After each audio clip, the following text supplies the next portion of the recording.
Huwag nyo intindihin ito, pilipit ang dila nito. Oo, dati pa rin. Pang ano? Pang ano? Saan mo gagamitin? Sa school. Sa school? Back to school? Lalay ba? Pang-chicks bawal na eh. Oo.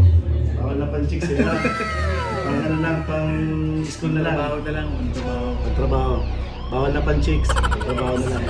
Start natin. Kamusta mga kalong hair?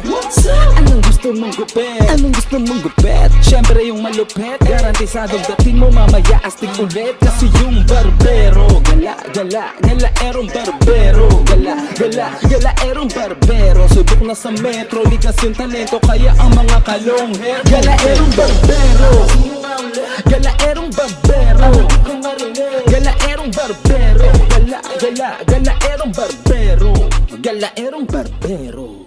Ayos.